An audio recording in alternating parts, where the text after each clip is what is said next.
आजच्या या सेशनमध्ये निश्चितपणे आपण हा प्रयत्न करूयात की आगामी कालखंडामध्ये जो वेळ आपल्याकडे उपलब्ध आहे तो नक्की किती आहे. नंबर 2, या आगामी कालखंडामध्ये आपल्याला कशा कशा पद्धतीने यशस्वी वाटचाल करायची आहे. नंबर 3, या परीक्षेमध्ये हमखास यशस्वी होण्यासाठी नक्की कुठल्या बाबी केल्या पाहिजेत. त्याचबरोबर या परीक्षेमध्ये आपल्याला जर सर्वांपेक्षा आणि आत्मविश्वासाने या परीक्षेला सामोरं जायचं असेल तर ते काही महत्वाच्या बाबी आहेत त्या कशा पार पाडायच्या, डेली शेड्यूल आपलं कसं असलं पाहिजे, ह्या सगळ्या बाबी आपण त्या ठिकाणी पाहणार आहोत. तेव्हा सुरुवात करूयात आपल्या या आजच्या सेशनला.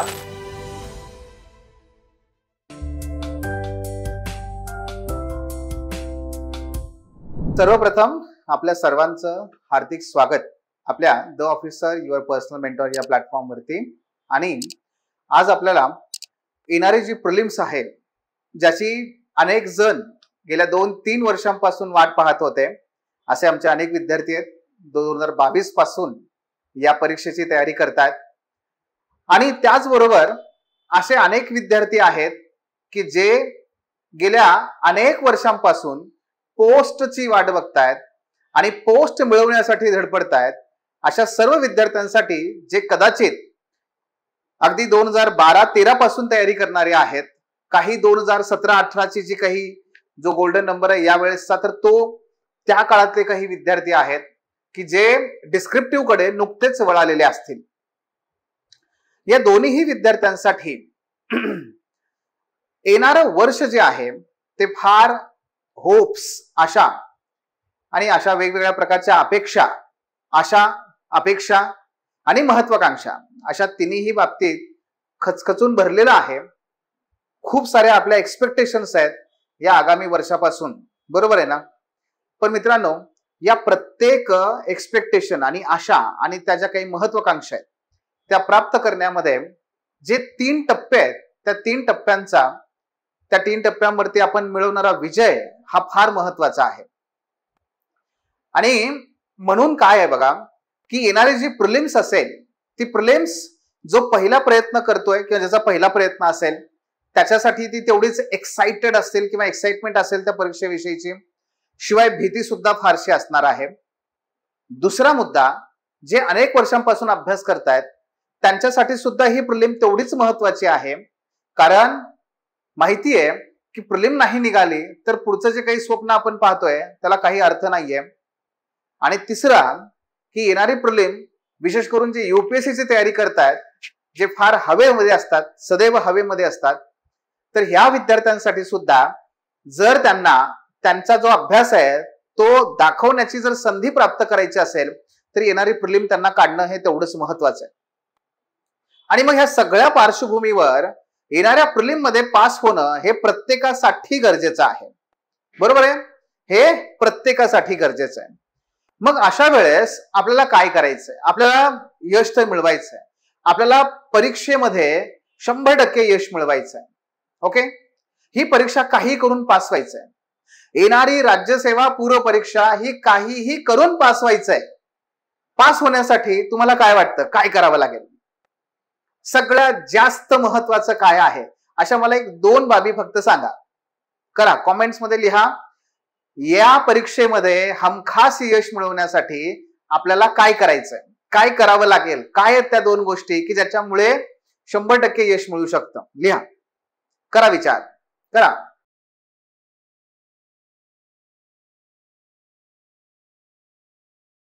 झाला विचार झाला करून? काय लिहिलं आपण? लिहिलं असेल, अजून लिहिलं नसेल, व्हॉटएव्हर, पण विचार काय केला आपण हा विचार केला की सर सगळ्यात महत्वाचं आहे पीवायक्यू, सगळ्यात महत्वाचं आहे प्लॅनिंग, त्यानंतर आहे शेड्युलिंग, त्यानंतर कन्सिस्टन्सी आहे, त्यानंतर सिलेबस आहे. ह्या सगळ्या गोष्टी मॅटर करतात. Very good. ओके, ह्या 2 गोष्टी आहेत की ज्याच्यामुळे आपण पास होणार आहे. वा, छान. मग हे आपण लिहिलं. आता पुढचा प्रश्न तो म्हणजे असा की आपल्याला याच्यामध्ये या येणाऱ्या परीक्षेमध्ये भीती सगळ्यात जास्त कशाची वाटते? पहिला प्रश्न तर भीती वाटते का? हो असेल तर कशाची वाटते? नंबर 1. नंबर 2, जर वाटत नसेल तर मग काही प्रश्नच नाहीये. लिहा, करा विचार.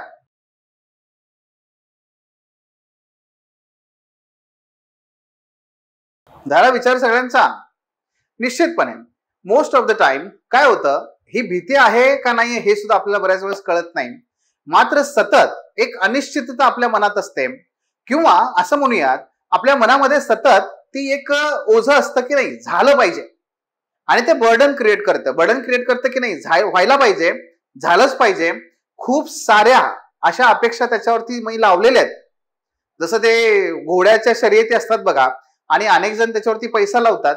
तशा पद्धतीने आपण स्वतःला घोडा म्हणणार नाहीये, पण आपण त्या परीक्षेला जसं म्हणतोय की त्या परीक्षेच्या यशावरती आपण खूप साऱ्या गोष्टी अवलंबून टाकलेल्या असतात, की हे झालं तर हे करता होईल, हे नाही झाली परीक्षा पास तर मात्र आपल्याला बऱ्याचशा अडचणींना सामोरं जावं लागेल. आता हे जे काही आहे हे सगळं आपल्याला मित्रांनो या ठिकाणी चर्चा करायची आहे.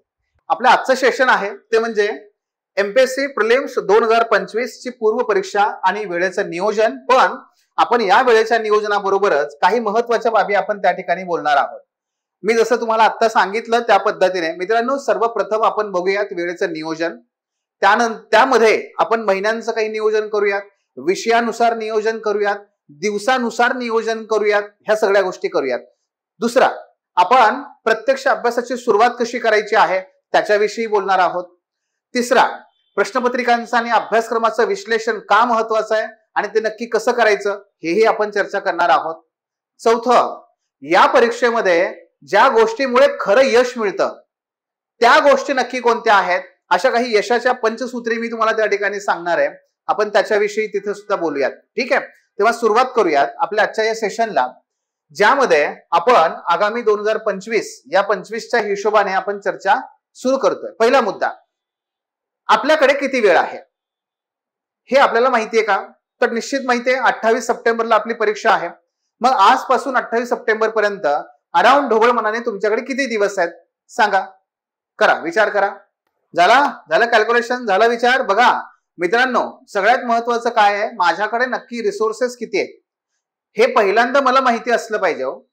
त्याच्या आधारावरती मी माझी काय करणार आहे, युद्धाची तयारी करतोय, युद्ध खेळायला जाणार आहे. माझ्याकडे काय आहे काय नाही हे मला माहिती असायला पाहिजे. आणि त्याचा सगळ्यात महत्वाचा रिसोर्स आहे वेळ. वेळेबद्दल सजग राहा. ठीक आहे, वेळ कधी भुर्र करून निघून गेला आणि कधी परीक्षा तोंडावरती लगेच आली तुम्हाला कळणार पण नाही मित्रांनो. आणि त्यामुळे आपल्याकडे एक आपल्या स्वतःचं स्वतंत्र अशी एक वही असली पाहिजे. 130 दिवस आजपासून आपण पकडायचे, खरं तर 134 आहेत, 2-4 दिवस आपण सोडून दिले. 130 दिवस आपल्याकडे आहेत मित्रांनो. या 130 दिवसांचा जर विचार केला तर डेफिनेटली तुम्हाला खूप चांगल्या पद्धतीने एक वही करायची, सरळ 130 दिवसांसाठी वही करायची. वहीच्या प्रत्येक पानावरती एक दिवस लिहून ठेवायचा.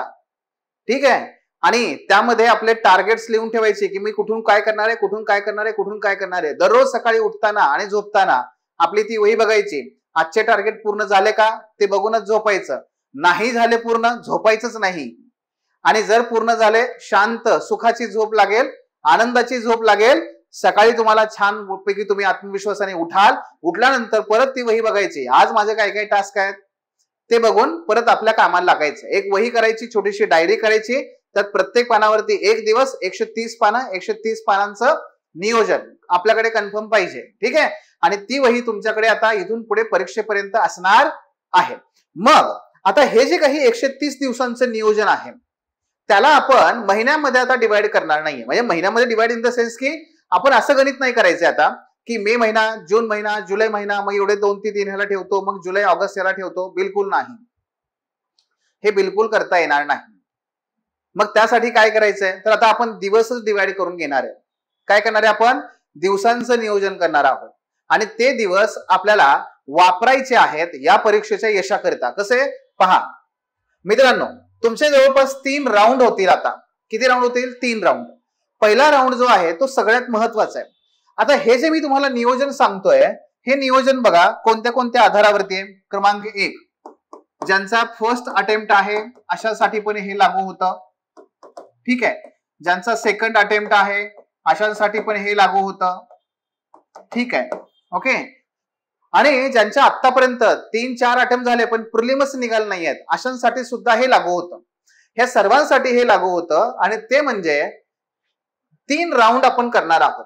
पहिला राऊंड जो आहे तो आपला 19 मे पासून स्टार्ट होतोय, तो 10 ऑगस्ट पर्यंत चालतो. हा पहिला जो अतिशय महत्वाचा बेसिक राऊंड आहे. दुसरा राऊंड तुमचा 11 ऑगस्ट पासून 7 सप्टेंबर पर्यंत चालतो, ज्याच्यामध्ये तुम्हाला सेकंड राऊंड आहे, याच्यामध्ये रिव्हिजन असतील तुमच्या. आणि तिसरा राऊंड आहे 8 सप्टेंबर ते 26 सप्टेंबर, हा तुमचा तिसरा राऊंड आहे. सो अशा पद्धतीने 3 राऊंड तुमचे होतात. 19 मे ते 10 ऑगस्ट, 11 ऑगस्ट ते 7 सप्टेंबर, 8 सप्टेंबर ते 26 सप्टेंबर. तुम्ही म्हणाल की सर हा एवढा मोठा पहिला राऊंड आपण का ठेवलाय? त्याचं कारण सांगतो. कारण इथे आपल्याला काय करायचंय माहितीये, आपल्याला इथे संपूर्ण सखोल अभ्यास करायचा आहे. काय करायचंय? संपूर्ण व सखोल अभ्यास करायचंय. मला माहितीये तुम्हाला प्रत्येकाचं हिस्ट्री, जिओग्राफी, पॉलिटी, इकॉनॉमी यासारखे विषय वाचून झालेले आहेत, तुमचे स्टेट बोर्ड वाचलेले आहेत, तुमची पुस्तकं तुम्ही वाचलेली आहेत, मला मान्य आहे, माहिती आहे. तरी सुद्धा प्रिलिमच्या दृष्टिकोनानुसार पुन्हा ती सगळी पुस्तकं वाचायची, पुन्हा आपल्याला ओळ ना ओळ वाचायची आहे, रेष ना रेष वाचायची आहे, बिटवीन द लाईन्स वाचायचंय, त्याचा अर्थ समजून घ्यायचा आहे, पुन्हा सगळं करायचंय. आणि हे करायचंय कारण पुन्हा पुढच्या टप्प्यामध्ये आपल्याला ती संधी मिळणार नाहीये. आणि म्हणून कुठलाही प्रकार, कुठलंही पेज, कुठलाही पॉइंट, कुठलीही कॉन्सेप्ट, फॅक्ट इथे राहता कामा नये शिल्लक. ठीक आहे, म्हणून याला वेळ द्यायचा आहे आपल्याला, म्हणून इथे वेळ द्यायचा आहे, वेळ देणार आहोत आपण. किती, कसा, किती दिवस येतात मी पुढे सांगेन तुम्हाला. पहिला मुद्दा. दुसरा, हा जो तुमचा पुढचा राऊंड आहे, यामध्ये तुमची बेसिकली असणार आहे उजळणी. आणि तिसऱ्या राऊंड मध्ये असणार आहे पुन्हा उजळणी. ज्या विद्यार्थ्यांचं खूप वेळेस वाचून झालेलं आहे, असं समजा की तुमची ही सखोल उजळणीच असणार आहे. आणि मित्रांनो, आपण जसजसं पुढच्या टप्प्याकडे जाऊ, आपण तसतसं स्पेसिफिक होणार आहोत. फॉर एक्झाम्पल, इथे मी अख्खं लक्ष्मीकांत वाचून काढेन, बरोबर. इथे मात्र मी प्रायोरिटाईज करेन. परीक्षेमध्ये जे प्रश्न, जे टॉपिक हमखास विचारले जातात, मी काय करेन, त्याची प्रायोरिटी ठरवेन, प्रायोरिटाईज करून मी त्या ठिकाणी याची उजळणी करेन. आणि इथे मात्र मी फक्त आणि फक्त जे अतिशय महत्वाचं राहिलंय, जे महत्वाचं आहे तेच मी त्या ठिकाणी उजळणी करत जाणार आहे. म्हणजे काय होतं, तुमची पानं, तुमचा कॉन्टेंट हा हळूहळू कमी होत जातो, दिवस पण आपले कमी होत जातात. पण शेवटी हे 3 राऊंड होणं का आवश्यक आहे माहितीये? माइंडसेटसाठी. कारण आपलं कसं असतं माहितीये, आपण जेवढा जास्त वेळेस रिवाइज करू तेवढा आपला कॉन्फिडन्स बूस्ट होणार आहे. आणि तुमची परीक्षा ही तुमच्या अभ्यासाबरोबर तुमच्या कॉन्फिडन्सने तुम्ही जिंकणार आहात. म्हणून आपले किमान 3 राऊंड त्या ठिकाणी होतात, ते व्हायलाच हवेत. ओके, हा पहिला मुद्दा. आता दुसरा, याला परत आपण सखोल मध्ये डिवाइड करूयात. बघा, या ठिकाणी जर तुम्ही बघितलं तर इथे आपण त्या विषयानुसार सुद्धा त्याला डिवाइड केलेला आहे. विषयानुसार इथे बघा, हा विषय आहे तिकडे. या ठिकाणी डेज फॉर फर्स्ट राऊंड, पहिल्या राऊंड साठी किती दिवस येत आहेत, दुसरा राऊंड आहे, तिसरा राऊंड आहे. इथे आपण आता लिहिलं होतं 19 मे ते 10 ऑगस्ट, 11 ऑगस्ट ते 8 सप्टेंबर, 9 सप्टेंबर ते 26 सप्टेंबर. बघा, हे अशा पद्धतीने आपले दिवस येतात. आता इथे जर आपण बघितलं तर history, geography, polity, economy, science आणि एन्व्हायरमेंट असे हे 6 विषय आपण त्या ठिकाणी घेतलेले आहेत. तुम्ही म्हणाल की 7वा विषय राहिलाय का? आठवलंय का? नाही, करंट अफेअर्स. मित्रांनो, करंट अफेअर्स आपण डेली बेसिसवरती करणार. करंट अफेअर्स आपण डेली बेसिसवर करायचंय. कसं करायचंय पुढे सांगतो, पण आता हे लक्षात घ्या, या दिवसांप्रमाणे, या विषयांप्रमाणे आपण काय करायचे, दिवस त्यांना द्यायचे. मग हिस्ट्री आणि जिओग्राफी आपण काय करू शकतो, तर 19 मे पासून सुरू केला की 22 जून पर्यंत आपण हिस्ट्री आणि जिओग्राफी हे दोन्ही विषय घेतोय. तसं बघायला जाल ना तुम्ही, तर history, geography, polity, economy, science यातला कुठलाही असा विषय नाहीये की जो छोटा आहे किंवा मोठा आहे. सगळे मोठेच आहेत, सगळ्यांचा आकार तेवढाच आहे. त्यामुळे जोड्या कोणत्याही घेतल्या तरी चालतील, काही हरकत नाही. तुम्ही याच पद्धतीने गेलं पाहिजे असं काही नाही, पण ते करायला हवं का? करायला हवं. आता हिस्ट्री आणि जिओग्राफी आपण घेतला 19 मे ते 22 जून पर्यंत, जवळपास 1 महिना आपण त्यांना देतोय. असं समजा की 15 दिवस हिस्ट्री आहे, 15 दिवस जिओग्राफी आहे. किंवा हेच आपण दुसऱ्या पद्धतीने बघू शकतो, ते म्हणजे एका दिवसात 2 विषय, हिस्ट्री कंटिन्यू आहे, जिओग्राफी कंटिन्यू आहे. मग हिस्ट्री आपण कंटिन्यू 19 पासून 22 जून पर्यंत करतोय, आणि जिओग्राफी आपण 19 मे पासून त्या 22 जून पर्यंत करतोय. कन्सिस्टंटली महिनाभर आपण त्यांची तयारी करतोय. आपल्याला खूप छान पैकी कॉन्फिडन्स येईल आणि खूप चांगला वेळ मिळतोय अभ्यास करण्यासाठी. हा झाला पहिला मुद्दा. इथे एक एक जवळपास बघा, जर तुम्ही बघितलं तर एक एक महिना येतोय आणि 2 विषय असल्या कारणाने 15 दिवस. जर एका दिवसात 2 विषय ठेवले तुम्ही तर तुम्ही सलग एक महिना या विषयांचा अभ्यास करू शकता. म्हणून हे खूप छान पद्धतीने आपण बनवलंय. सेम पुढे आहे बघा, पॉलिटी आणि इकॉनॉमी 23 जून ते 20 जुलै 23 जून ते 20 जुलै. हा, इथे सुद्धा काय केलं आपण त्या पद्धतीनेच एक महिना. जर तुम्ही पॉलिटी आणि इकॉनॉमी एका दिवसात सकाळच्या सत्रामध्ये मी पॉलिटी, दुपारच्या सत्रामध्ये मी इकॉनॉमी घेतला तर काय होतंय, माझं कंटिन्युअसली पॉलिटी चालू आहे, कंटिन्युअसली माझा इकॉनॉमी चालू आहे. समजतंय? महिनाभर चालू आहे. अगदी त्याच पद्धतीने जर आपण बघितलं तर हा एक महिन्याचा वेळ आहे. विषयाला डिवाइड केला तर 15 दिवस जिओग्राफी, 15 दिवस पॉलिटी, असा सुद्धा तुम्ही त्याला वेळ देऊ शकता. पण मला विचाराल तर मी हे सांगेन, 2 विषय एका दिवसात घेतले तर कन्सिस्टंटली तुम्हाला कंटिन्युअसली पुढे त्याला घेऊन जाता येईल. महिनाभर त्याला वेळ देता येईल आणि अतिशय चांगल्या पद्धतीने. सेम आपण काय करणार आहोत, सायन्स 21 जुलै ते 10 ऑगस्ट आणि एन्व्हायरमेंट मात्र 3 ऑगस्ट ते 10 ऑगस्ट. कारण सायन्सचा जो विषय आहे थोडासा आपल्याला कसं आहे, फिजिक्स, केमिस्ट्री, बायोलॉजी याला थोडासा जास्त वेळ द्यावा लागतो. त्यामुळे आपण थोडासा जास्त वेळ सायन्सला द्यायचा आणि एन्व्हायरमेंटचा थोडासा वेळ आपण कमी करायचा. एन्व्हायरमेंटला आपण 7 दिवस ठेवू शकतो. मोस्ट ऑफ द टाइम आपण सायन्सला त्या ठिकाणी डिवाइड करून ठेवायचा. जर एका दिवसात दोन्ही करणार असाल तर सायन्सला समजा तुम्ही एक 6 तास दिले, एन्व्हायरमेंटला 2 तास, तरी सुद्धा महिनाभर आपल्याला एन्व्हायरमेंट आणि सायन्स महिनाभर घेता येऊ शकतो. नसेल तर पहिले 2 आठवडे बेसिक रिडिंग साठी सायन्स आपलं झालं नसेल तर त्याला द्यायचा. पुढचे मग काही दिवस आपल्याला दोन्ही विषयांना व्यवस्थित हवा तेवढा वेळ देता येऊ शकतो. सो एक महिना आहे बघा. आणि 2-2च्या आपण जोड्या बनवल्या आहेत. काय बनवल्या, याची एक जोडी आहे, याची एक जोडी आहे आणि यांची एक जोडी आहे. अशा पद्धतीने जवळपास 3 महिन्यामध्ये आपल्याला खूप छान पद्धतीने, 3 महिने कमी दिवस आहेत, जवळपास 84 दिवस आहेत. या 84 दिवसामध्ये खूप छान पद्धतीने या सर्व विषयांचा अतिशय सखोल अभ्यास आपला होईल आणि खूप चांगला कॉन्फिडन्स येईल. आणि खूप चांगला कॉन्फिडन्स आला की मग पुढे काय होतं, आपला सेकंड राऊंड सुरू होतो 11 ऑगस्ट पासून ते 8 सप्टेंबर पर्यंत. मग परत आपण सगळे विषय घेणार, पण प्रत्येक विषयाला वेळ किती द्यायचा हे तुमचं त्यावेळेस ठरणार आहे बरं का.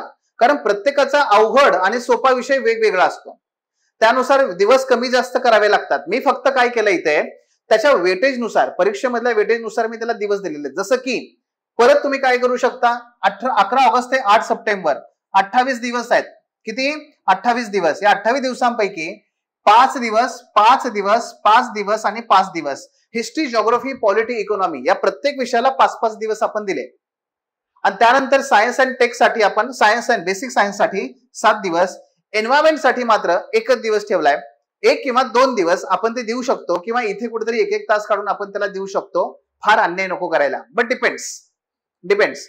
टोटल 28 दिवसांचं हे गणित आहे. सेकंड राऊंड आपला होत आहे आणि थर्ड राऊंड परत एक तिसरा राऊंड आहे इमिजिएटली परीक्षेच्या अगोदर.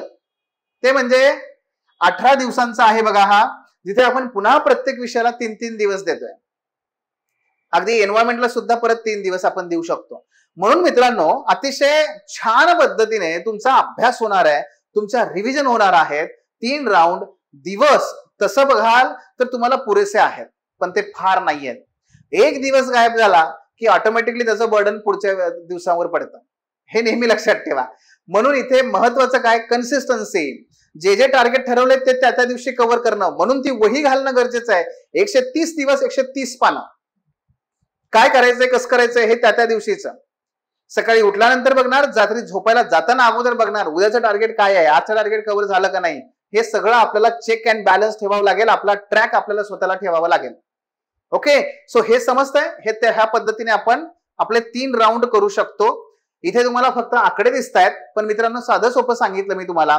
आपण 2-2 विषयांना 1-1 महिना दिलाय, 2 विषयांना 1 महिना, 2 विषयांना 1 महिना, अशा पद्धतीने त्याचं आपण गणित बसवलेलं आहे. इथपर्यंत समजलं? यात कुठली अडचण? ओके, हा समजतंय.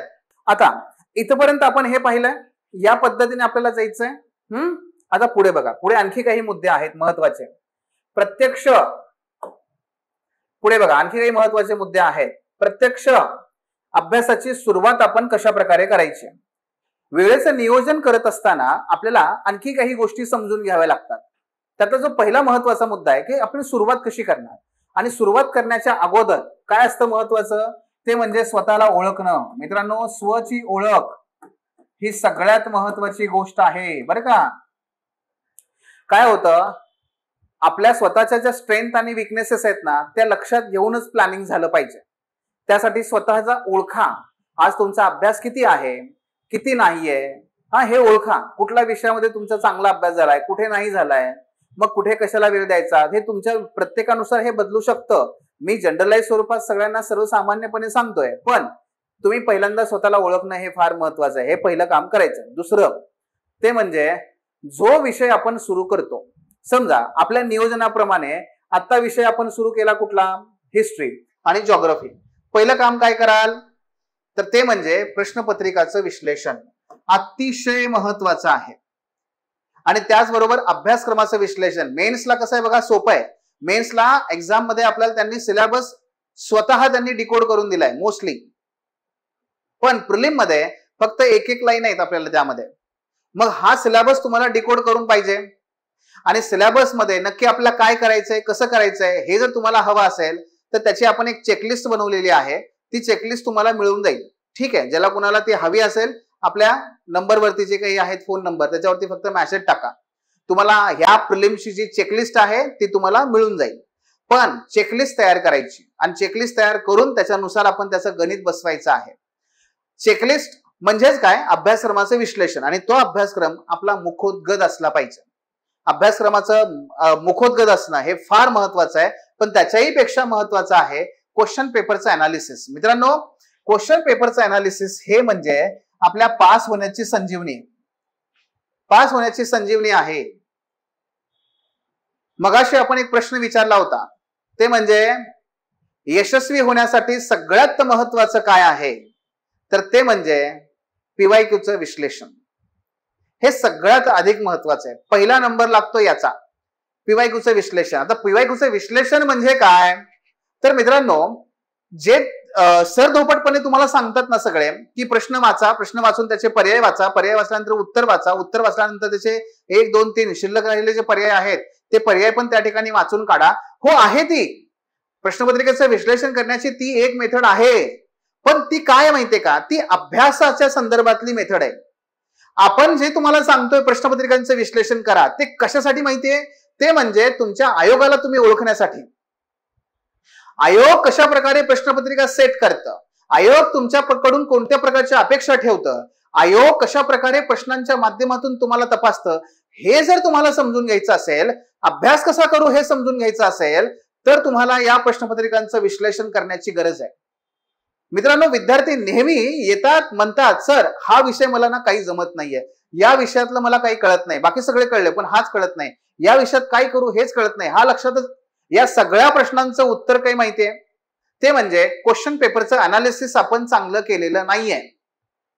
ते करणं फार महत्वाचं आहे. ते झालं तर मित्रांनो, आपलं बघा 50% लढाई तुम्ही जिंकलेली आहे. 50%. आणि म्हणून लिहून घ्या, ते म्हणजे ज्याचं प्रश्नपत्रिकांचं विश्लेषण अतिशय चांगलं, दांडगं, त्याच्या यशाची खात्री सुद्धा तेवढीच जास्त. आणि म्हणून प्रश्नपत्रिकांचं विश्लेषण करायचंय, पण करायचं कसं, याची एक सोपी ट्रिक तुम्हाला मी सांगतो.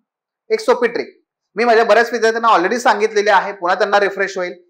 तुम्हा सर्वांना सांगतो. बघा काय करायचंय आपल्याला, तर प्रत्येक विषयासाठी आपण काय करतो, प्रत्येक विषय, त्या प्रत्येक विषयासाठी आपण एक बेसिक बुक आपण तयार करतो, म्हणजे निवडतो बेसिक बुक, बरोबर ना. एक पुस्तक असतं ज्याला आपण आधार मानलेलं असतं, त्याला सोडून आपण मग त्याला कधी सोडत नाही, त्याला धरतो, त्याच्यानुसार अभ्यास करतो, आणि त्याच्यामध्ये वाटलं तर काही गोष्टी ऍड करतो आपण. उदाहरणार्थ सांगायचं झालं तर पॉलिटीसाठी लक्ष्मीकांत असेल, जिओग्राफीसाठी सौदी असेल, याला तुम्ही बेसिक बनवता का नाही, हा बेस आहे माझा. ओके, मग काय करायचं, क्वेश्चन पेपरचं अनालिसिस करण्यासाठी ह्या बेसिक बुकची आपण इंडेक्स घ्यायची. इंडेक्स म्हणजे त्या पुस्तकाची अनुक्रमणिका, ती घ्यायची. आणि त्या अनुक्रमणिका सोबत काय, हे झालं पहिलं, काय लागेल, पुस्तकाची इंडेक्स लागेल पहिलं. आणि दुसरं काय लागेल आपल्याला, 2013 ते 2024 पर्यंतच्या आयोगाच्या सगळ्या ओरिजिनल क्वेश्चन पेपर आपल्याला लागतील, आयोगाच्या सगळ्या ओरिजिनल प्रश्नपत्रिका लागतील आपल्याला. ह्या दोन गोष्टी घेऊन बसायचं. हा, मग आता हे क्वेश्चन पेपरचं अनालिसिस करायची, सुरुवात करायची. उदाहरण आपण घेऊया. समजा पॉलिटी आहे, पॉलिटीचं आपल्याला काय करायचंय, क्वेश्चन पेपरचं अनालिसिस करायचं. तर बेसिक बुक कुठलं आहे आपलं, लक्ष्मीकांत. हे घेतलं मी. 2013 ते 24 पर्यंतच्या क्वेश्चन पेपर पण घेतले मी. ठीक आहे. आता एक टेबल तयार करायचा. हा अशा पद्धतीने तुमचा तो टेबल असेल. ठीक आहे. या टेबलमध्ये पहिला जो तुमचा हा कॉलम आहे, याच्यामध्ये इंडेक्स अनुक्रमणिका लिहायची आहे. इथे 2013, इथे 2014, इथे 2015, इथे 2016, 17, 18, 19, 20, 21, 22, 23, 24. आता काही मला स्पेस नाही ना तेवढा, म्हणून मी आपलं तुम्हाला दाखवलं की हा हे असे कॉलम तयार करा. आणि सगळ्यात शेवटचा कॉलम असेल तो म्हणजे टोटल. ओके, या पद्धतीने हा कॉलम आखून घेतला. आता अनुक्रमणिका लक्ष्मीकांत मधली आहेत तशी लिहायची, आहेत तशी लिहून काढायची. सांगा पहिला टॉपिक काय आहे, सांगा पटकन. भारतीय राज्यघटनेची ऐतिहासिक पार्श्वभूमी. बर. भारतीय, दुसरा काय टॉपिक आहे, भारतीय राज्यघटनेची वैशिष्ट्ये. बर. तिसरा काय, सरनामा. बर. चौथा काय मग, फंडामेंटल राईट. पुढे काय, डीपीएसपी. बर. पुढे फंडामेंटल ड्युटी. पुढे काय, सगळे टॉपिक तुमचं काय, संसद असेल, राष्ट्रपती असेल, हा हे सगळं या ठिकाणी लिहून काढायचं. काढले टॉपिक सगळे लिहून काढले.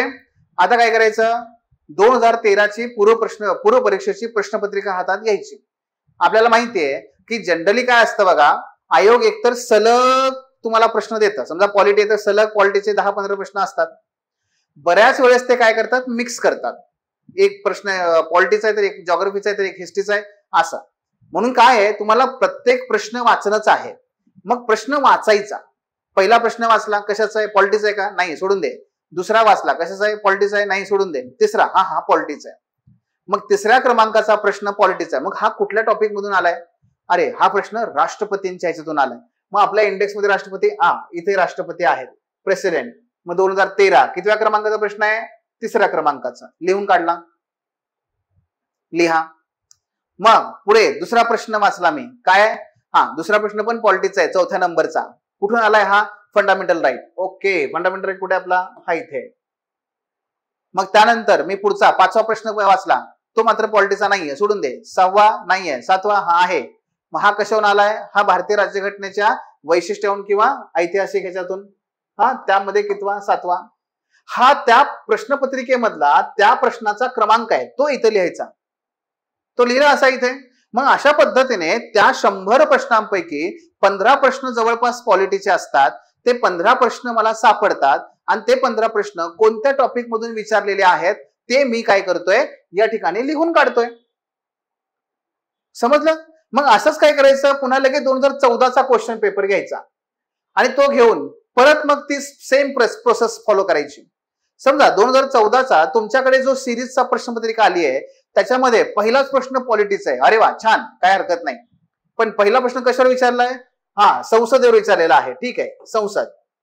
दुसरा प्रश्न वाचला, पॉलिटिक्सचाच आहे, हा कशावर आलाय, फंडामेंटल राईट. अरे वा, चला, फंडामेंटल राईट. अशा पद्धतीने तुम्ही ती प्रश्नपत्रिका वाचा आणि त्याच्यानुसार काय करा, त्या टॉपिक पुढे त्यांचा फक्त क्रमांक लिहा रे. एवढंच करा, मी जास्त काही तुम्हाला सांगत नाही. त्यामुळे याला काय होतं माहितीये, वेळ लागत नाही फारसा, पण क्वेश्चन पेपरचं अनालिसिस तर होऊन जातं. त्या टॉपिक समोर आलेले ते क्वेश्चन जे आहेत ते लिहून काढले की अशा पद्धतीने काय होईल, तुमचं हा टेबल त्या ठिकाणी तयार होऊन जाईल. आता मी काही तुम्हाला वेळेअभावी सगळं डीप मध्ये सांगू शकत नाही ना, म्हणून मी तुम्हाला हे असं डॉट डॉट करून दाखवलं. हे केलं सगळं असं. हे केल्यानंतर मग आता पुढे काय करायचं, तर पुढे काय करायचं, पुढचा क्रमांक पहिला तो म्हणजे प्रत्येक टॉपिक नुसार जे जे काही प्रश्न आलेत ना त्यांची एकूण संख्या मोजायची. म्हणजे कसं, हा एक प्रश्न आहे, हा एक आहे, मग 1 आणि 1 2. 2015 साली किती आले, समजा इथे 2 प्रश्न आलेले, समजा हा दुसरा आणि 5वा, तर हे किती झाले, हा 1 आणि हा 1, म्हणजे टोटल झाले किती, हे 4. अशा प्रकारे 2024 पर्यंत, 13 पासून 24 पर्यंत प्रत्येक टॉपिक नुसार किती नंबर ऑफ क्वेश्चन हे आलेले आहेत हे इथे लिहून काढायचं. या ठिकाणी टोटल नंबर ऑफ क्वेश्चन्स या ठिकाणी लिहून काढा कंपल्सरी. हा, आणि हे इथे लिहून काढल्यामुळे होईल काय, काय फायदा होतो याचा मित्रांनो, जेव्हा तुम्ही या पद्धतीने ही एक्सरसाइज कराल की नाही, तेव्हा सरळ सरळ पहिला फायदा म्हणजे आपल्याला कळेल वेटेज कुणाचं किती जास्त आहे आणि कुठल्या टॉपिक वरती वेटेजच नाही, म्हणजे कुठला टॉपिक किती महत्वाचा आहे किती कमी महत्वाचा आहे तुम्हाला त्याचं वेटेज कळेल. त्यानुसार तुम्हाला त्याचा भार, मराठीमध्ये वेटेज भार, तुम्हाला भार कळेल, प्रायोरिटाइज करता येईल गोष्टी. त्यामुळे सगळ्यात पहिला फायदा काय होतो आपल्याला, एक त्याचं वेटेज कळतं, वेटेज, आणि त्यानुसार तुम्हाला गोष्टी प्रायोरिटाइज करता येतात, प्रायोरिटाइज करता येतं, प्रायोरिटी ठरवता येते आपल्याला. इथे लक्षात तुम्हाला, त्यानुसार तुम्हाला विषयाचं त्या सिलेबसचं सगळं इम्पॉर्टंट, मोस्ट इम्पॉर्टंट, इम्पॉर्टंट आणि लेस इम्पॉर्टंट हे तुम्हाला कळतं. आणि काय माहितीये, या पद्धतीने केलात तर तुम्हाला माहितीये कुठल्याही प्रकारची भीतीच राहणार नाही, ही गॅरंटी आहे माझी, भीती राहणारच नाही. पहिला फायदा हा होतो, वेटेज कळतं, प्रायोरिटाइज कळतं, कुठल्या टॉपिकवर प्रश्न येतात हे कळतं, कुठल्यावर आलाच नाही आतापर्यंत 10 वर्षात हेही कळतं. पुढे बघा, पुढचा फायदा काय होतो, याच्यामध्ये आपल्याला प्रश्नांचा ट्रेंड कळतो, की आता जसं इथे बघा सुरुवातीला प्रश्न आहेत नंतर नाहीये, काही टॉपिकला काय होईल सुरुवातीला नव्हते आता मात्र विचारायला सुरुवात झाली आहे. त्यामुळे दुसरा फायदा काय होतो, ट्रेंड कळतात, ट्रेंड्स. तिसरा फायदा काय होतो माहितीये, जो सगळ्यात क्रिटिकल आहे ते म्हणजे जेव्हा तुम्ही प्रश्न वाचता तेव्हा प्रश्न एवढे सोपे नसतात की वाचला की हे टाक इकडे, हा लाल चेंडू टाक लाल मध्ये, हा हे हिरवा ते टाक हिरवा, हा पिवळा पिवळा टाक, एवढं सोपं नाहीये ना हे. यासाठी काय करावं लागतं, प्रश्न व्यवस्थित वाचावा लागतो, नक्की प्रश्न कशावर आलाय हे विचार करावा लागतो आणि ते ठरवून मग तिथे तो प्रश्न टाकावा लागतो. त्यामुळे होतं काय माहितीये, आपण तो प्रश्न वाचताना केअरफुली वाचतो, कॉन्सन्ट्रेटेड होऊन वाचतो आणि विचार करतो. आणि हे तुम्ही किती करणार आहात माहितीये, 2013 पासून 2024 पर्यंत एवढ्या सगळ्या प्रश्नपत्रिकांवर तुम्ही सतत करणार आहात, दिवसभर करणार आहात. म्हणजे एक प्रकारे त्या सगळ्या प्रश्नांवरती तुम्ही सतत सतत सतत सतत सतत सतत वाचणार, विचार करणार, वाचणार, विचार करणार, निर्णय घेणार. मित्रांनो, याच्यामधूनच काय होतं, जे तुम्हाला पाहिजे परीक्षा पास होण्यासाठी ते म्हणजे अप्रोच. अप्रोच हा इथून डेव्हलप होतो. जे तुम्हाला बाजारामध्ये प्रश्नपत्रिकांचं विश्लेषण या नावाखाली जे गंडवतात त्यांच्या मागे लागू नका. त्यांनी केलं, त्यांना त्याचा फायदा होतोय. मित्रांनो, ही गोष्ट अशी आहे, प्रश्नपत्रिकांची विश्लेषण म्हणजे काय गोष्ट आहे माहितीये, ही मेल्याशिवाय जसा स्वर्ग दिसणार नाही तशी गोष्ट आहे ही. जोपर्यंत तुम्ही स्वतः करत नाही तोपर्यंत तुम्हाला या परीक्षेमध्ये पास होण्याची शक्यताच नाहीये. हे लिहून घ्या. ज्याचा क्वेश्चन पेपरचं अनालिसिस अतिशय स्ट्रॉंग आहे त्याला प्रश्न ह्या परीक्षेमध्ये यश मिळवण्याची शक्यता ही तेवढी स्ट्रॉंग आहे, हेही लिहून घ्या. आणि म्हणून क्वेश्चन पेपरचं अनालिसिस अतिशय महत्वाचं आहे. समस्त मुद्दा माझा तुम्हाला हे करा, तुम्हाला अप्रोच यामधून डेव्हलप होतो. हा झाला तिसरा मुद्दा. आणि चौथा मुद्दा अगदी तुम्हाला करायचा असेल, समजा की जर तुम्हाला असं वाटलं की करंट अफेअर्स वरती पण क्वेश्चन येतात, मग ते काही वेगळं काढायचं, काढू शकता. समजा मला असं कळलं की अरे करंट अफेअर्स वरचा क्वेश्चन जो आहे ना, त्यासाठी काय करा, रंग वेगळा वापरा. समजा आपण स्टॅटिक पार्ट साठी लाल वापरला, करंट अफेअर्स साठी निळा वापरा, काही हरकत नाही. मग निळा वापरल्यामुळे काय होईल, समजा मी असं करतो इथे, समजा हा प्रश्न एक करंट अफेअर्स मधला होता आणि हा एक होता. बघा याच्याकडे बघितल्या मला कळतं की किती करंट अफेअर्सचे क्वेश्चन आहेत आणि किती स्टॅटिक क्वेश्चन आहेत. म्हणजे हा सुद्धा तुम्हाला, म्हणजे जेवढं तुम्हाला जाता येईल ना सखोल तेवढं जाता येतं. मित्रांनो, अगदी याच्यावरती आम्ही हेही सांगतो मुलांना की तुला जमलं ना तर तू हेही विश्लेषण कर की किती प्रश्न पॉलिटीमध्ये टेबलवर येतात, किती पॉलिटी मधले प्रश्न हे एका वाक्यातले येतात, किती प्रश्न पॉलिटी मधले हे जोड्या लावायचे येतात, किती प्रश्न पॉलिटी मधले कारण आणि विधान या संदर्भातले येतात. हे सुद्धा अहो जेवढं तुम्ही याचं अनालिसिस कराल तेवढं तुमच्या यशाची शक्यता ही उंच आहे, जास्त आहे. म्हणून हे करा. याला किती वेळ लागतो, जर सिन्सिअर विद्यार्थी असेल हार्डली 3 ते 4 तास, याच्यापेक्षा जास्त वेळ लागत नाही. पण आमच्या मुलांना तेही द्यायचे नसतात. पटकन काय असते, पुस्तक घेऊन कधी संपवतो. अरे त्याने काही नाही होत, त्याने काहीही होत नाही. महत्वाचं आहे ते हे झाल्यानंतर मग तुम्ही वाचनाला लागा. मग वाचा. मग तुम्ही स्टेट बोर्ड वाचा. स्टेट बोर्ड फार महत्वाचे आहेत. स्टेट बोर्ड वाचा. तुम्ही रेफरन्स बुक वाचा. तुमच्या नोट्स असतील त्या वाचा. हे वाचन मग पुढच्या टप्प्यात येतं. आणि म्हणून अभ्यास करत असताना तो अभ्यास कसा करायचा आहे तर हेही तुम्हाला मी त्या ठिकाणी सांगतो. अभ्यास कसा करायचा आहे बघा. एक, अभ्यास करत असताना सगळ्यात महत्वाचं काय आहे, पीवायक्यू. बरोबर ना. पण आपण पीवायक्यू दुसऱ्यांच्या पुस्तकातलं वाचणार नाही. आपण काय करणार आता, आपण जे केलेलं आहे त्यातून वाचणार. समजा मी बसलो अभ्यासाला, मी FR करतोय, फंडामेंटल राईटचा मी अभ्यास करणार आहे. मी काय करेन, 2013चा मला क्वेश्चन पेपर माहिती आहे माझ्याकडे. हो, त्यातला मी थेट 4थ्या नंबरचा प्रश्न उघडला, कारण तो मला माहिती आहे तो FRचा आहे. 2014 मधला दुसरा प्रश्न हा FRचा आहे. मी वाचून घेतलं. मी माझ्या पद्धतीने वाचेन. इथे लक्षात तुमच्या, हे या पद्धतीने हा फायदा होतो त्याचा. म्हणून पीवायक्यू वाचले, मग त्यानंतर मी अभ्यासाला वाचनाला सुरुवात करतो. तर ते करायचंय आपल्याला. ठीक आहे, इथपर्यंत कळलं. सो हे करा आणि मग याच्या आधारावर तुम्हाला वेळेचं नियोजन कळेल. दुसरं, जे नियोजन तुम्ही वेळेचं कराल ते यशस्वी पण होईल. हा, लक्षात घ्या. कारण हे केल्यामुळे तुमचा वाचनाचा वेग प्रचंड वाढेल. का? कारण तुम्हाला हे कळेल काय करायचंय काय नाही करायचंय. नंबर 2, तुम्हाला हे कळेल कशावर जास्त फोकस करायचंय कशावर नाही करायचंय. अहो, ज्या टॉपिक मधून एकही प्रश्न आतापर्यंत आयोगाने विचारला नाही त्या टॉपिकला तुम्ही 2 दिवस ठेवून दिले तर हा वेड्याचा बाजार आहे ना. अधिकारी मग असा कसा होणार हा, समजतंय. पण कसं कळणार आपल्याला त्याला द्यायचं का नाही वेळ किती, कसं कळणार, क्वेश्चन पेपरचं अनालिसिस. गेटिंग, हे समजतंय. आणि याच पद्धतीने मग आपला एक शेवटचा मुद्दा बघायचा आहे. काय की 3 वेळेस आपले रिव्हिजन झाल्या, क्वेश्चन पेपरचं अनालिसिस खूप तगडं झालं की आपल्याला 100% यश मिळतं असं नाही. कारण पिक्चर अभी बाकी है मेरे दोस्त. कारण अजूनही खरे हुकमाचे पत्ते आपण बाहेर काढलेच नाहीयेत. खरे हुकमाचे पत्ते म्हणा किंवा खऱ्या अर्थाने ज्या गोष्टींकडे आमचे सर्व विद्यार्थी हे दुर्लक्ष करतात ते आम्ही अजून काढलेच नाहीयेत बाहेर.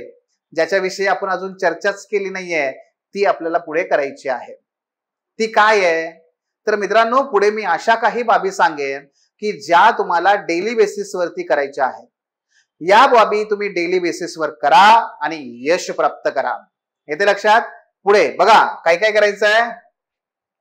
आपल्या डेली शेड्यूल मध्ये काय काय गोष्टी असल्या पाहिजेत. क्रमांक 1, GS चा अभ्यास. पण क्रमांक 1 आणि सगळ्यात शेवटी, हो, कारण तो क्रमांक 1 नाहीच आहे. हा, GS चा अभ्यास आपल्याला डेली करायचाच आहे. हो, CSAT, हो, ते पण करायचंय, पण ते क्रमांक 1 ला आहे का, ते पण नाहीये. मग क्रमांक 1 ला काय, आमच्या डेली शेड्यूल मध्ये काही गोष्टी आम्हाला कंपल्सरी आहेत. 1, पीवायक्यू सॉल्व्ह करणं. नंबर 2, MCQ सॉल्व्ह करणं. दोघात फरक आहे. 3, मेमोरायझेशन, पाठांतर करणं. 4, ऍटलास. 5, current affairs. मित्रांनो, ही ती पंचसूत्री आहे. मी जे मगाशी तुम्हाला उल्लेख केला, मी जे तुम्हाला सांगितलं यशाची पंचसूत्री कोणती आहे तर पहिलं सूत्र आहे ते म्हणजे पीवायक्यू आतापर्यंतचे सगळे सॉल्व्ह करणं आणि सॉल्व्ह करून त्याच्यावरती आपल्या रिव्हिजन करणं. दुसरं, प्रत्येक विषयाच्या किमान 2,000 MCQ सॉल्व्ह करणं आणि त्यांच्या रिव्हिजन करणं. तिसरं, पाठांतर करणं. जे अतिशय किचकट मुद्दे हमखास येणार आहेत ते पाठांतर करणं. 4, ऍटलास, भारत, महाराष्ट्र आणि जग, प्रत्येकाचे 1-1 पान दररोज अभ्यासणं, ते आपलं 4. आणि 5 आहे करंट अफेअर्स. या पंचसूत्रीच्या आधारावरती तुम्ही हमखास यश मिळवू शकता 100%, गॅरंटेड. आणि मग राहिले ते दुसरे CSAT आणि GS, मग झाली आपली सप्तपदी. हा, आहे की नाही. आता एकेकाचा विचार करूया. पहिला मुद्दा पीवायक्यू. बघा, पीवायक्यू सॉल्व्ह करणं. काय करायचं, कशा पद्धतीने करायचं पीवायक्यूचा अभ्यास तर ते म्हणजे पहिलं, 1, आपण जे केलेलं आहे प्रश्नपत्रिकांचं विश्लेषण. पहिलं तर काय करा, प्रश्नपत्रिकांचं विश्लेषण हे करा. हा, जे मी तुम्हाला सांगितलं आता, हे पहिलं. दुसरं, पीवायक्यू लिटरली सॉल्व्ह करा. घ्या, वाचा आणि सॉल्व्ह करा. दररोज किमान किती पीवायक्यू आपण सॉल्व्ह केले पाहिजेत? एक गणित करा ना. 2013 पासून मी तुम्हाला सांगितलं, बरोबर आहे. मग 2013 पासून 2023 पर्यंत आणि पुढे 2024 चा पेपर आहे. टोटल किती पेपर होतात हे करा, विचार करा.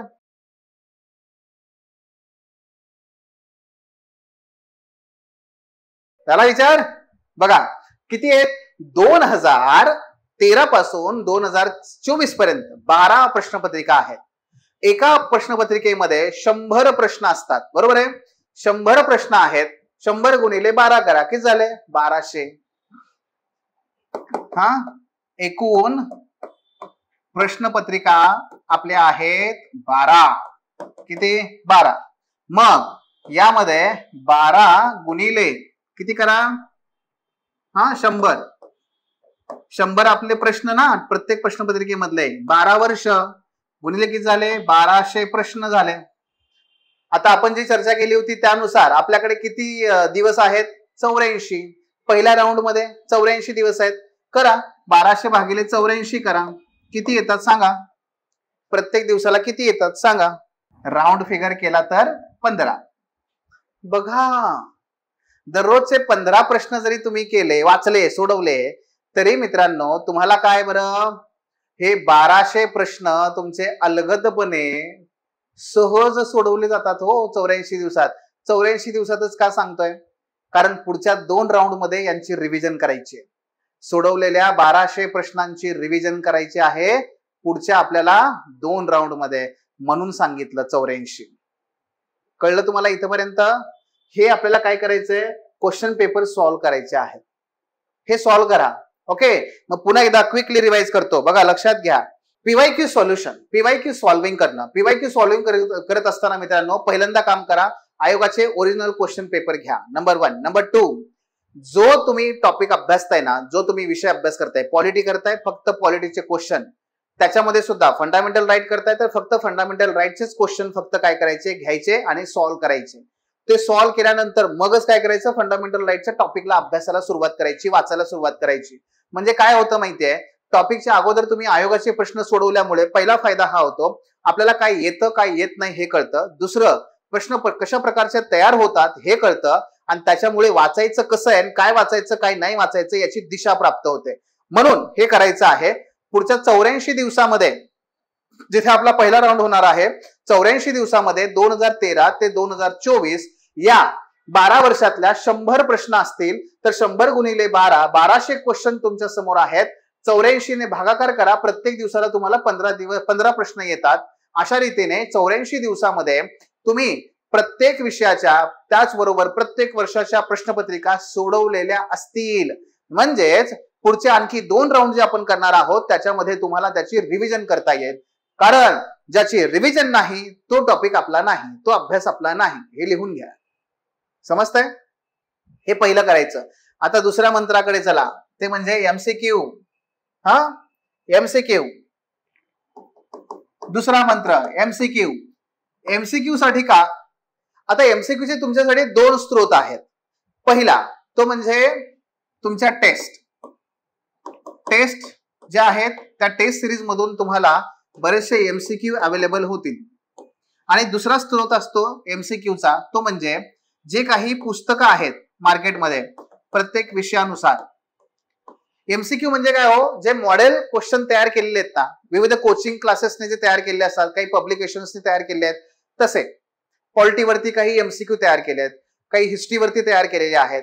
तसे जर तुमच्याकडे समजा मराठीतून अवेलेबल नसतील, इंग्लिश मधले घ्या, काही फरक पडत नाही, पण सॉल्व्ह करणं फार महत्वाचं आहे. सॉल्व्ह करणं फार महत्वाचं आहे. का महत्वाचं आहे मी तुम्हाला तेही सांगतो. उद्या आपलं याच्यावरती सत्र आहे बरं का. उद्या सकाळी 11 वाजता आपलं टेस्ट सिरीज वरती सत्र आहे. तुम्हा सर्वांना आपली उद्याची ती टेस्ट सिरीज आहे ती सर्वांना मोफत आहे. ओके, त्यामुळे त्या टेस्ट सिरीजचं उद्या सत्र आहे, ते नक्की अटेंड करा. मग एमसीक्यू सॉल्व्ह करणं का गरजेचं आहे मी तुम्हाला उद्या पण त्याच्या डिटेलमध्ये सांगेन, आता थोडक्यात सांगतो. कारण एमसीक्यू मुळे काय होतं, आपली अचूकता वाढते, अॅक्युरसी, वेग वाढतो, स्पीड, लक्षात घ्या, रिव्हिजन होतात आणि विषयावरती कमांड येते. म्हणून एमसीक्यू सॉल्व्ह करणं फार महत्वाचं आहे. तुम्ही 10 वेळेस पुस्तक वाचलं आणि फक्त 2 वेळेस त्याच्यावरचे एमसीक्यू सॉल्व्ह केले, दोघांमधून मिळणारा रिझल्ट जवळपास सेम आहे. पण इनपुट वाचनामध्ये खूप द्यावं लागतं, एमसीक्यू सॉल्व्हिंग मध्ये इनपुट फार नाहीये, त्यामुळे इनपुट कमी आहे, आउटपुट जास्त आहे. मग किती? प्रत्येक प्रश्नपत्रिका लक्षात घ्या, प्रत्येक विषय बरोबर किमान किमान किती? 1000 एमसीक्यू आपले सॉल्व्ह झाले पाहिजेत. आयडियल उत्तर किती आहे? 2000 एमसीक्यू आपले सॉल्व्ह झाले पाहिजेत, आयडियल उत्तर. पण ऍटलिस्ट 1000 तरी एमसीक्यू सॉल्व्ह करा प्रत्येक विषयानुसार. ते करा, फार महत्वाचं आहे. आणि जर आपण असा विचार केला, समजा 1000 एमसीक्यू प्रत्येक विषयाचे, आपल्याकडे 7 विषय आहेत, 7 विषयांचे 7000 एमसीक्यू झाले.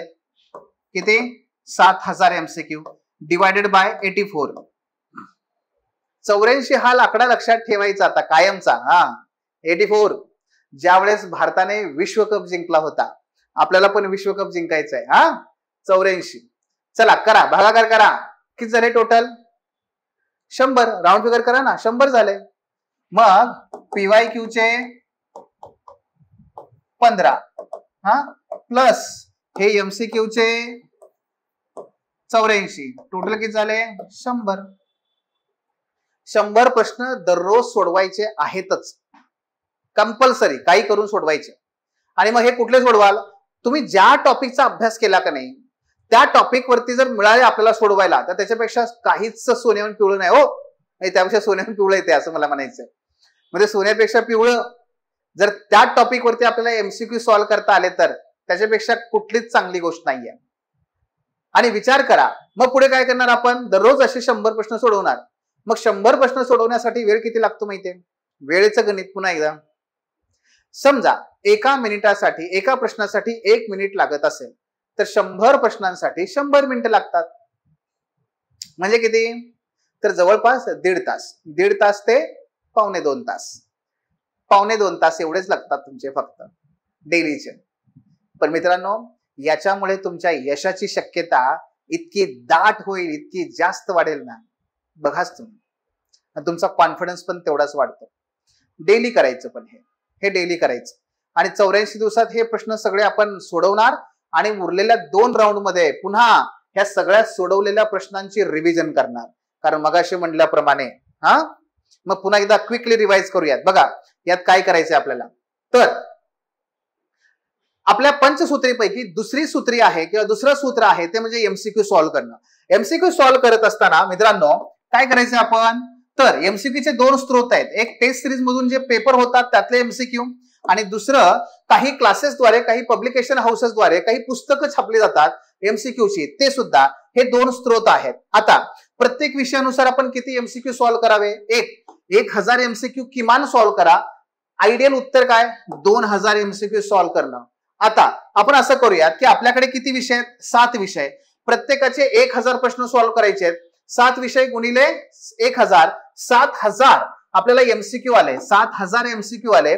या 7000 एमसीक्यू मधून काय होत आहे?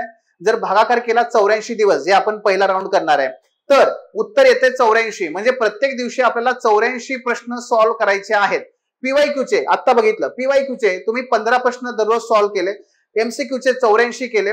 राऊंड फिगर करून तुम्हाला 100 प्रश्न सॉल्व्ह करायचे आहेत. एक प्रश्न बरोबर 1 मिनिट, जवळपास 100 मिनिटं तुम्हाला याला द्यायची आहेत. 84 दिवसामध्ये एवढे प्रश्न आपले संपवतील, सॉल्व्ह होतील, आणि पुढच्या 2 राऊंड मध्ये यांची पुन्हा 2दा रिव्हिजन होईल. मित्रांनो, अपयशाची भीतीच बाळगू नका, काहीच गरज नाही. 100% रिझल्ट येतो, 100%. एवढंच करा. ओके, हा झाला पुढचा. तर तिसरा मुद्दा काय याच्यातला? तिसरं सूत्र काय आपलं? तर ते म्हणजे पाठांतर. पाठांतर बघा, आमचे सगळे शिक्षक पण तुम्हाला सांगत असतील, ते म्हणजे मित्रांनो, ऑब्जेक्टिव्ह एक्झाम आहे ना, तर पाठांतराला पर्याय नसतो, सुट्टी नसते, करावंच लागतं फक्त. आणि तुम्ही तयार असता, त्याला काय अडचण नाहीये. फक्त तुमच्यासमोर अडचण काय असते? काय करू, कुठलं पाठांतर करू, ही अडचण असते. त्याचं उत्तर काय माहितीये? प्रश्नपत्रिकांचं विश्लेषण. ते करा, तुम्हाला स्वतःला त्या ठिकाणी काय कळेल, कुठलं पाठांतर करण्याचे टॉपिक आहेत. म्हणजेच मेलोडी खाओ खुद जान जाओ, या पद्धतीने हे सगळं होणार आहे. आणि म्हणून काय करा, तुम्ही ते विश्लेषण सगळं करा, कारण जिथून तिथून बघा आपण तिकडेच जाणार आहे, क्वेश्चन पेपरचं अनालिसिस. मग तुम्हाला स्वतःला कळेल की ह्या टॉपिकवरती खूप सारे प्रश्न आहेत आणि ते प्रश्न किचकट पण आहेत हे प्रश्न. मग मी ते काय करतो, पाठांतरासाठी घेतो. दररोज मित्रांनो किमान अर्धा तास सुरुवातीला आत्ता आपण पाठांतरासाठी ठेवायचा. मग पाठांतर कुठलं करायचं, जे मोस्ट इम्पॉर्टंट टॉपिक आहेत त्याचं आपण पाठांतर करायचं. दररोज आपण काय करणार, याला 30 मिनिटं देणार, 30 मिनिटं. आणि ही ऍक्टिव्हिटी कंटिन्यू ठेवायची, कंटिन्यू. आणि ही कशी करायची ऍक्टिव्हिटी, अजून त्यातही तुम्हाला गंमत सांगतो आणि हे किती महत्वाचं आहे तेही सांगतो. म्हणजे पहिल्या राऊंड मध्येच तुमची कशी रिव्हिजन स्टार्ट करतोय तेही बघा तुम्ही. आता बघा, जर समजा मी आता हिस्ट्री वाचायला घेतलाय किंवा geography, me history and geography करतोय, मी 1 महिनाभर हिस्ट्री जॉग्राफी केला, त्याच्यानंतर हिस्ट्री करत असताना मी हिस्ट्रीचंच पाठांतर करणार, जॉग्राफी असताना मी जॉग्राफीचं पाठांतर करणार. म्हणजे दररोज 2 विषयासाठी अर्धा तास दिला, 1 तास मी पाठांतरासाठी ठेवला. पाठांतर हो, अगदी त्या केसांना शेंडीला तुमच्या दोरी बांधून त्यानुसार पाठांतर करा, काही हरकत नाही, पण करा, पाठांतर कराच. कलम पाठ करा, क्रोनॉलॉजी पाठ करा, आकडेवारी पाठ करा, शिखर पाठ करा, जे जे तुम्हाला किचकट वाटतंय ते पाठ करा. इकॉनॉमिक सर्व्हे मध्ये अनेक तक्ते आहेत ते पाठ करा, काही हरकत नाही, करा, पण ते करा, पाठांतर करायचं. पण कुठले टॉपिक जे मोस्ट इम्पॉर्टंट आहेत तेच पाठ करायचे, ते एक. आणि दुसरं, जे तुम्ही नोट्स काढलेले असतात ना तुमच्या वहीमध्ये, जे मोस्ट इम्पॉर्टंट टॉपिकच्या ज्या नोट्स तुम्ही काढणार आहात ते, त्या एक तुम्ही काय करा, त्यामध्ये पाठांतर करायचं. कशाचं, तर हे या 2 गोष्टींचं पाठांतर करायचं, याला पर्याय नाही. आणि याचा फायदा तुम्हाला कशामध्ये होतो माहितीये, अॅक्युरसी वाढते, स्पीड वाढतो, हमखास प्रश्न बरोबर येतात. ए राऊंड जो असतो आपला पहिला, त्याच्यामध्ये आपल्याला फायदा होतो. हे करा, हे केलं पाहिजे. गेटिंग. आता पुढचा मुद्दा, की पाठांतर जेव्हा आपण करणार आहे ना, ते आत्ता जेव्हा सुरू केलं ते शेवटपर्यंत करणार, शेवटपर्यंत. आणि आत्ता माझं समजा हिस्ट्री जॉग्राफी चालू आहे, 1 महिना संपला की त्यानंतर माझा पॉलिटी आणि इकॉनॉमी सुरू झाला, बरोबर आहे का. मग मी पॉलिटी आणि इकॉनॉमीचा काय करेन, अभ्यास करत जाईन, मागच्या विषयाचं मी पाठांतर करत जायचं. पुढच्या विषयाचा अभ्यास, मागच्या विषय अभ्यासून झालेले आहेत त्यांचं पाठांतर. म्हणजे काय होतं, मागच्या विषयांची रिव्हिजन पण माझी कंटिन्यू चालू राहते. येते लक्षात तुमच्या. म्हणून पाठांतर पाहिजेच. काही गोष्टींना कसं आहे, लॉजिक नाही लागत, पाठांतर करावं लागतं. म्हणून क्विकली रिवाइज करतो. बघा, आपल्या पंचसूत्रीपैकी ही 3री सूत्र आहे, ते म्हणजे पाठांतर. यामध्ये काय करायचंय आपल्याला, पाठांतर करावंच लागतं. फॅक्च्युअल एक्झाम आहे, ऑब्जेक्टिव्ह एक्झाम आहे, काही टॉपिक कंपल्सरी आपल्याला माहित असतात, येणारच आहेत. मित्रांनो, ते पाठ करा. हे पाठांतर नक्की कुठून करायचं, याचं उत्तर आहे क्वेश्चन पेपरचं अनालिसिस. त्यातून तुम्हाला कळेल कोणते टॉपिक हे मोस्ट इम्पॉर्टंट आहेत, त्याच्यातून तुम्ही त्या टॉपिकचं तुम्ही पाठांतर करायचंय. आणि त्याचबरोबर तुम्ही काढलेल्या ज्या नोट्स असतात वहीमध्ये, जे अतिशय महत्वाचे असतात, त्याचंही तुम्ही पाठांतर करायचं आहे. हे दोन्ही पाठांतर करायचंय. प्रत्येक विषयाला दररोज फक्त 30 मिनिटं द्या. आणि त्याचबरोबर हे आता सुरू केलं की एक्झामच्या शेवटच्या दिवसापर्यंत तुम्ही पाठांतर थांबवू नका, हे कंटिन्यू करा. त्याचबरोबर एकदा तुम्ही पुढचा विषय हातात घेतला की मागचा विषय अभ्यासून जो झालाय त्याचं पाठांतर करायला घ्या. म्हणजे पुढच्या विषयाचा अभ्यास होतोय, मागच्या विषयाचं पाठांतरामुळे रिव्हिजन पण होतंय. हे करा, 100% रिझल्ट येतो. पाठांतर करा, ठीक आहे. हे आपलं त्या ठिकाणी 3रं सूत्र. आता पुढचं एक आहे, तेवढंच महत्वाचं आहे ते, किंबहुना सगळ्यांचा बाप आहे ते, असे म्हणता येईल. काय, ऍटलास. ऍटलास लिहून देतो तुम्हाला, इथं लिहितोय मी. तुमचा 25% स्कोअर आहे ना, तो ऍटलास मुळेच वाढणार आहे. जर तुम्हाला लीड घ्यायचे तर तुम्हाला ऍटलास मुळेच येणार आहे. जर तुम्हाला नापास व्हायचंय तरी त्याचं सूत्र हेच आहे, ऍटलासकडे दुर्लक्ष करा, ऑटोमॅटिक नापास होत आहे. पास व्हायचंय त्याचंही सूत्र हेच आहे, ऍटलास. ऍटलासकडे लक्ष द्या, पास होत आहे. येते लक्षात. ऍटलास हे आपलं तेवढंच महत्वाचं 4थं सूत्र आहे. दुर्लक्ष करू नका. मग काय करायचं, ऍटलास दररोज 1 पेज. काय करायचं, भारत, जग, जग. दुसरं भारत. तिसरं महाराष्ट्र. आणि मित्रांनो, हे ऍटलास फक्त भूगोलासाठी नाही बरं का. हा फार मोठा गैरसमज आहे मित्रांनो. हे तुमच्या सर्वच विषयांसाठी ऍटलास महत्वाचा आहे. कारण ऍटलासमुळे पाठांतर पण होतं. ऍटलासमुळे आपल्याला दृश्य स्वरूपातील जी आपली मेमरी आहे तिचा वापर करता येतो. ठीक आहे. ऍटलासमुळे आपल्या संकल्पना आणखी मजबूत होतात, हे लक्षात घ्या. म्हणून ऍटलास करा. डेली किती करा? काही नाही, याच्यासाठी 10 मिनिटं, याच्यासाठी 10 मिनिटं, याच्यासाठी 10 मिनिटं, फक्त अर्धा तास. आत्ता जर वेळ मिळत असेल 20-20 मिनिटं करा, काही हरकत नाही. वर्थ आहे इथे लक्षात. पण करायचं काय? पुन्हा एकदा करायचं काय तर बेसिक असं आहे, सध्या या टप्प्यामध्ये गेट फॅमिलियर विथ. फक्त काय करा, स्वतः एक समज वाढवा, कुठे काय आहे हे फक्त पहा. आता भारत आणि पाकिस्तान युद्ध त्या ठिकाणी सुरू झालं. मग ही जी बॉर्डर आहे ती बॉर्डर कशी आहे बघा ना जाऊन. कुठल्या नदीवरचं पाणी थांबवलं त्यांनी? चिनाब नदी कुठून वाहते, कशी वाहते, नाही का? पण हे झालं कसं? हे करंट मध्ये आपण करतोच. मी तुम्हाला करंट नाही, मी तुम्हाला डेली रुटीन बनवायला सांगतोय. डेली रुटीन, दररोज एक पेज घ्या. एक पेज भारताचं, एक पेज जगाचं. जग आता घेतलं आपण. समजा आपण सुरुवात केली कुठून? आपल्याला अत्यंत आवडणारा कुठला? अंटार्क्टिका. काय त्याच्यात? काहीच नाही. अंटार्क्टिकावर काय बघणार आहे आपण? नाही, पण बघायचं अंटार्क्टिकाच्या बाजूला कुठले प्रवाह वाहतात. अंटार्क्टिकाचा जो आहे तो कुठे, किती अक्षांश आहे, किती रेखांश आहे बघा. अहो बघा, काही हरकत नाहीये. करा, क्युरियस राहा, क्युरियस बना. जेवढे जिज्ञासा बाळगाल, जेवढी उत्सुकता बाळगाल, जेवढं तुमच्या मनामध्ये अरे हे काय आहे, कसं आहे, कुठे होतं, काय नाही, हे जेवढं येईल ना तेवढं तुम्हाला ऍटलास हा आनंददायक होईल. लहानपणी आपण शाळेमध्ये खेळायचो का नाही? अरे हे सांग बरं आता, कुठे आहे अंकारा, कुठे आहे सांग अंकारा, मग ते शोधायला लागायचा. तसंच आहे, ब्रेनस्टॉर्म करा. मग जेव्हा कंटाळा येतो ना तेव्हा ऍटलास मध्ये ठेवायचा कधी पण. त्यामुळे फ्रेश होऊन जातो आपण. ऍटलास करा, नक्की फायदा होतो. मग आपला जिल्हा, मग जिल्ह्याच्या अवतीभोवतीच्या सीमारेषा काय आहेत, आपल्या लागून कोणते कोणते जिल्हे आहेत, उत्तरेकडून दक्षिणेकडे, दक्षिणेकडून पूर्वेकडे, पूर्वेकडून उत्तरेकडे. करा, हे सगळं करा. कुठल्या नद्या वाहतात, नदी कुठून कुठे वाहते, कोणत्या जिल्ह्यातून ही नदी जाते, डोंगर रांगा, 2 डोंगर रांगांच्या मध्ये कुठली नदी आहे बघा. प्रत्येक डोंगर रांगावरती मोठं शिखर, उंच शिखर कोणतं आहे, प्रत्येक डोंगर रांगावर कुठली थंड हवेची ठिकाण आहेत, कुठल्या डोंगर रांगावरती कुठलं हे आहे, ऐतिहासिक ठिकाणं आहेत बघा ना. हे अरे ब्रेनस्टॉर्म करा. पहिल्यांदा खडकांचा प्रकार बघा, दगडांचा प्रकार बघा, मग त्याच्यानुसार मृदेचा प्रकार ठरतो, मग मृदा त्या ठिकाणी बघा, त्याच्यानुसार पिकांची रचना बघा, पिकांच्या नुसार मग ते औद्योगिक ठिकाणं बघा, मग औद्योगिक ठिकाणानुसार त्या ठिकाणी कुठले केंद्र आहेत, कुठले रस्ते महामार्ग आहेत ते बघा. एकावर एक एकावर एक एकावर एक असे लेयर्स असतात.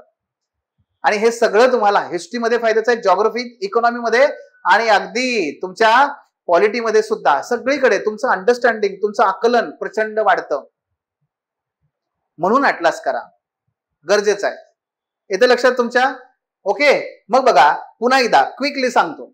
आपल्या 49 सूत्रीपैकी 4थं सूत्र आहे ते म्हणजे ऍटलास. ऍटलास लिहून घ्या. ज्याचा ऍटलास चांगला आहे, ऍटलास वाचन चांगलं आहे, त्याचा 25% स्कोर इतरांपेक्षा नेहमीच जास्त आहे. म्हणून यशाचं अत्यंत महत्वाचं सूत्र ऍटलास आहे. ऍटलास मध्ये डेली काय करणार आपण? जगाचा अभ्यास करणार, भारताचा आणि महाराष्ट्राचा. दररोज फक्त एक एक पेज वाचायचं. प्रत्येकाला 10-10 मिनिटं द्यायचं. 30 मिनिटांमध्ये हे ऍटलास आपला वाचून होतो. ऍटलास फार मोठा गोड गैरसमज आहे, फक्त भूगोलासाठी उपयोगाचा आहे. नाही, ऍटलास हा सर्वच विषयांसाठी उपयोगाचा आहे. कारण ऍटलासमुळे तुमचं पाठांतर वाढतं, तुमचं दृश्य मेमरी, व्हिज्युअल मेमरी वाढते आणि ऍटलासमुळे तुमच्या संकल्पना खूप छान क्लिअर होतात. आणि म्हणून ऍटलास हा भूगोलाबरोबरच इकॉनॉमी, तुमचं सायन्स, तुमचं पॉलिटी, तुमचं हिस्ट्री सगळीकडे तुम्हाला उपयोगाला येतो. ऍटलास करा. ऍटलास मध्ये सुरुवातीला ब्रेनस्टॉर्मिंग करा. ब्रेनस्टॉर्मिंग केल्यानंतर प्रश्न बनवा आणि एक प्रकारे आपण स्वतःशीच गेम खेळतोय की काय या पद्धतीने करा. बघा, इंटरेस्ट खूप वाढेल तुमचा. आणि हे कंटिन्यू ठेवायचे परीक्षेपर्यंत. परीक्षेपर्यंत आपला ऍटलास किमान 4 ते 5 वेळेस पालता घातला पाहिजे, आपण फाटला पाहिजे. एवढं करा मित्रांनो, यश तुमचंच आहे. हे लक्षात घ्या. ऍटलास नक्की करायचं आहे. आणि त्याचबरोबर शेवटचं पण तेवढंच महत्वाचं आहे ते म्हणजे चालू घडामोडी. चालू घडामोडी. या चालू घडामोडीमध्ये काय करायचंय हो? तर पाठीमागच्या 1.5 वर्षांचं 1 वर्ष 6 महिने, 1 वर्ष 6 महिने या आपल्याला वर्षांचा किंवा कालखंडाचा आपल्याला अभ्यास करावा लागतो. मग आता याच्यामध्ये कसं आहे, जे विद्यार्थी पहिल्यापासून मॅगझिन दर महिन्याला करत आलेले आहेत त्यांनी काय करावं? त्यांच्या मॅगझिनचं जे केलेले मॅगझिन आहेत त्यांचं रिवाइज करावं. रिवाइज करायला सुरुवात करा. पण ज्या विद्यार्थ्यांनी मॅगझिनच केलेल्या नाहीयेत मागच्या, काही नाही, 1 वर्षाचं काय करा, इयर बुक घ्या. 6 महिन्याचं जे आहे मागचा 1 महिन्याचा अजून तुम्ही हे करू शकता, मॅगझिन आणू शकता. आणि इथून पुढे कंटिन्यू तुमचे काय करा, सगळ्या मॅगझिन त्या महिन्याच्या घ्या, त्या महिन्यात वाचून काढा. ठीक आहे, हे करू शकता. आता साधं सिंपल आहे हे, पण फार काही याला वेळ लागत नाही. याला डेलीचा तुम्ही किती वेळ देऊ शकता, 1 तास. 1 तास तुम्ही याला डेलीचा द्या करंट अफेअर्स साठी. हे डेलीचा त्याला द्यायचा आहे. मॅगझिन प्रत्येक महिन्याचं इथून पुढे जे येणारे आपण जे मॅगझिन घेणार तर ते कसे वाचणार आपण, पहिल्या 20 दिवसामध्ये वाचन, पुढच्या 10 दिवसामध्ये त्याचे रिव्हिजन. कसं, पहिले 20 दिवस त्याचं वाचन आणि पुढचे 10 दिवस त्याचं रिव्हिजन. इथे वाचन आणि पुढे त्याचं रिव्हिजन.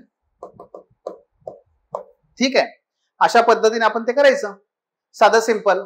पण चालू घडामोडी ह्या फार महत्वाच्या आहेत, याच्याकडे दुर्लक्ष करू नका. आणि हे डेली का ठेवायचं, कारण हा टॉपिक असा आहे की तो फक्त 7 दिवस केला आणि संपला असं होत नाही. ह्याला डेली करावं लागतं. आणि या पद्धतीने आपण काय करायचंय, हे सगळं संपवायचंय. पहिल्या 84 दिवसामध्ये आपलं इयर बुक संपलं पाहिजे. किंवा जर तुमच्याकडे मॅगझिन तुम्ही केलेले असतील मागच्या प्रत्येक महिन्याच्या, तर पहिल्या 84 दिवसामध्ये तुमचं हे 1 वर्षाचं वाचन झालं पाहिजे. ओके, आणि ते होतं, आरामशीर होतं. त्याची पानं मोजा, पानानुसार दिवसांचं गणित करा. आपण जसं मगाशी केलं तसं गणित करा आणि त्यानुसार पुढे जा. गेटिंग?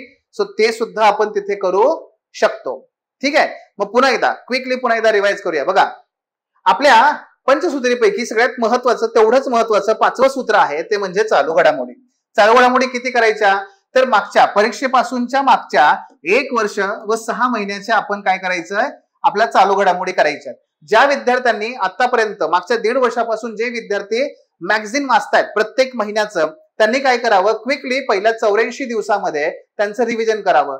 ज्या विद्यार्थ्यांनी मागे मॅगझिन प्रत्येक महिन्याला वाचल्या नसतील त्या विद्यार्थ्यांनी सरळ सरळ इथे इयर बुक आणावं. तुम्हाला जे वाटतंय चांगलं ते घेऊन या आणि पहिल्या 84 दिवसामध्ये ते इयर बुक संपवून टाका. त्याचबरोबर हे जे 6 महिन्याचे जे मंथली मॅगझिन आहेत, हे मंथली मॅगझिन काय करा, त्या महिन्यामध्ये घेऊन या. या महिन्यात आता मेचं घेऊन या, पुढच्या महिन्यात जूनचा आणा, पुढच्या महिन्यात जुलैचा आणा. त्या महिन्यात ते वाचा. कसं वाचा, पहिले 20 दिवस वाचन करा, पुढचे 10 दिवस त्याचं रिव्हिजन करा.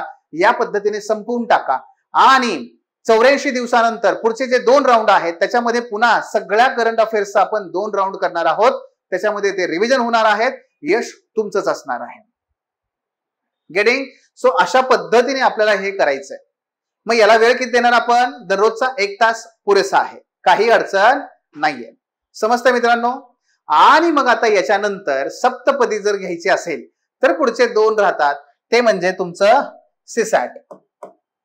जनरली जर सिसॅट तुम्हाला उत्तीर्ण व्हायचं असेल, सिसॅट जर तुम्हाला त्या ठिकाणी यशस्वी व्हायचं असेल, तर सिसॅट साठी तुम्हाला सांगू संजीवनी काय आहे सिसॅट मध्ये पास होण्याची, ती म्हणजे तुमचा जीएसचा अभ्यास.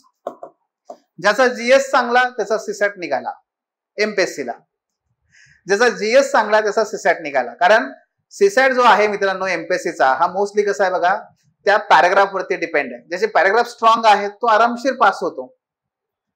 मग रिझनिंग मधले थोडेफार क्वेश्चन, डिसिजन मेकिंगचे थोडेफार क्वेश्चन, संपलं, नैया पार. पण लाईटली घ्यायचं नाही, कॅज्युअली घ्यायचं नाही. का? कारण आपला हा कुठं स्ट्रॉंग आहे, हा स्ट्रॉंग असता तर निवांत राहिलो असतो, पण हे कुठं स्ट्रॉंग आहे, नको. त्यापेक्षा काय करा, याला डेली द्या वेळ. मग डेली वेळ द्यायचा आहे. पुन्हा एकदा क्वेश्चन पेपरचं अनालिसिस आणि त्याच्यानंतर मग त्याला डेली आपण अर्धा 1 तास त्या ठिकाणी द्यायचा.